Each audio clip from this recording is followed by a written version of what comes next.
이준석 전 대표가 이 송영길 전 대표 출판기념회 행사에 방문을 해서 논란이 되고 있습니다. 자, 이제 국민의힘의 불리한 이슈 나왔습니다. 김종민 의원님. 우리 대표님 책 많이 사줘야 된다 라며 이준석 전 대표가 방문한 사실이 조금 늦게 공개돼서 이 전 대표 측이 또 해명 아닌 해명을 했어요. 난 저 발언 이전이었다.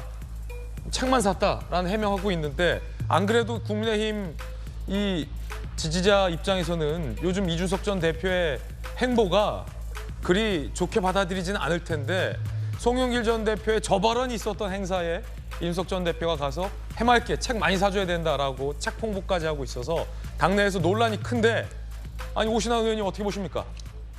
저는 뭐 이준석 대표가 당 대표 당시에 송영길 대표도 그 당시 같이 이제 여야 대표를 했기 때문에 네. 뭐 인간적 관계 때문에 저기를 갔다고는 하지만 지금 그 막말이 지금 막 이렇게 한 중심의 도마 위에 올라 있는 상태에서 이준석 대표의 저 행보는 사실 우리 당의 당원들 지지자들의 입장에서는 사실 조금 뭐 이해하기 어려운 그런 사건으로 비춰질 수가 있죠. 그렇기 때문에 더군다나 이준석 대표가 지금 뭐 탈당 내지는 신당 창당까지 지금 염두에 두고 가고 있는 저 과정 속에서 이미 그 퇴로를 차단하고 저런 행보들을 하는 것이 아닌가 이렇게 비춰지는 부분들이 있어서 좀 아쉬움이 큰 그런 행보다 이렇게 생각을 합니다. 예, 당원이나 이 국민의힘 지지자들 입장에서는 좀 어떻게 받아들일까요? 저 투샷을.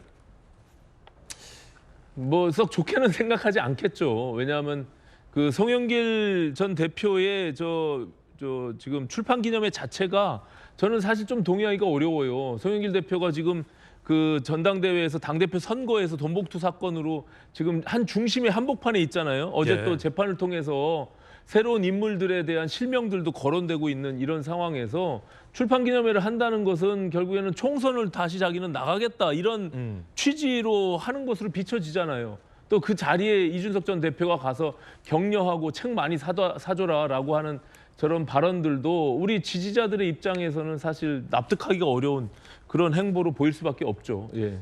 김종민 의원님, 지금 그 민주당의 쇄신파 의원 5분이 뭉치셨어요.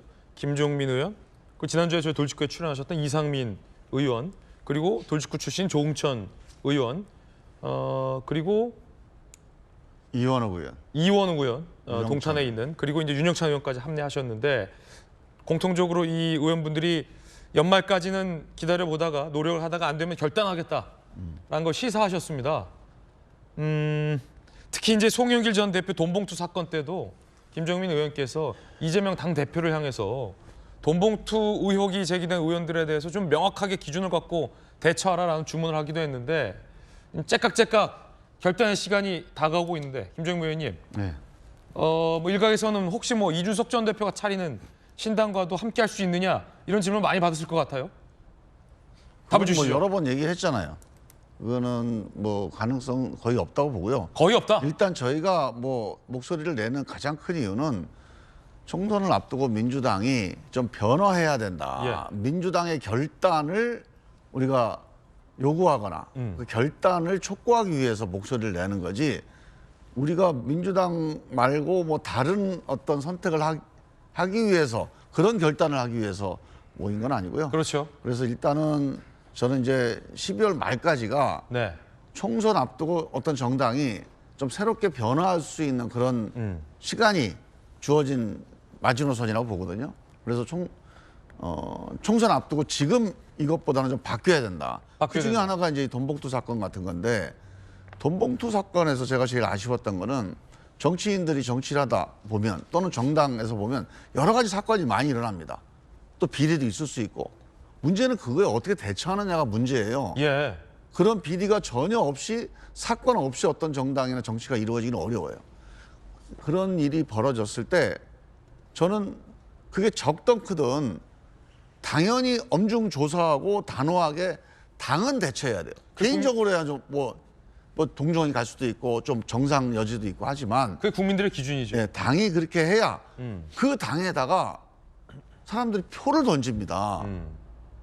이 정당이 뭐가 있습니까? 정당이 뭐 사업을 한 것도 아니고 무슨 매출 이익을 낸 것도 아니고 그렇다고 뭐 공부를 열심히 해서 무슨 논문을 쓴 것도 아니고 정당은 기본적으로 국민의 신뢰 때문에 그 신뢰를 형성하는 걸 안 하면 표를 못 받는 게 정당이에요. 그래서 그런 문제들을 대처하는 것이 우리 당이 아쉬웠다. 예. 그 부분에 대해서는 뭔가 변화된 모습을 보여줘야 되고 지금도 보면 당이 자 강서 선거에서 이기고 또 이재명 대표가 이제 영장 기각이 되고 하니까 아 이게 좀 괜찮아졌다 이렇게 생각하는데 제가 보기엔 그건 오판입니다. 강서 선거는 윤석열 대통령이 잘못해서 민주당이 이긴 거예요. 아니 어떻게 김태호 같은 분을 공천을 합니까? 그 나중에 좀 시간 지난 다음에 좀 세탁심 해서 내놔야죠. 그러니까 이거 국민들을 완전히 무시한 거니까 한 번 더 맛 좀 봐라 하고 네. 딱 심판한 거 아닙니까? 그 민주당은 너 예쁘다, 너 잘했다 이게 아니었단 말이에요. 근데 지금 약간 착각을 하거나 말은 아 우리는 뭐 교만하지 않겠다, 겸손하겠다 말은 하지만 변화가 없어요. 변화가 없다. 변화 중에 하나가 지금까지 우리가 이런 내로남불이나 아니면 도덕성에 대해서 좀 무디었던 거, 위장 탈당이나 돈 봉투에 대해서 잘못했던 당지도부가 거에 대해서 대처 못한 거. 아 이거는 예. 좀 아니다. 음. 그전에는 여러 가지 이유 때문에 우리가 이거를 대처하지 못했지만 이제 총선을 앞두고 좀 면모일신하겠다. 뭔가 좀 새롭게 변화하겠다. 사실 변화하겠다는 메시지가 우리가 뭐 맨날 하는 공천 혁신 아닙니까? 사람 바꾸는 거잖아요. 그동안의 행태도 바꾸는 게 그게 선거 앞두고 정당의 돈입니다. 예. 저는 그런 점에서 민주당의 변화와 결단이 필요하다. 그렇게 말씀을 드리는 거예요. 김종민 의원의 돌직구였습니다.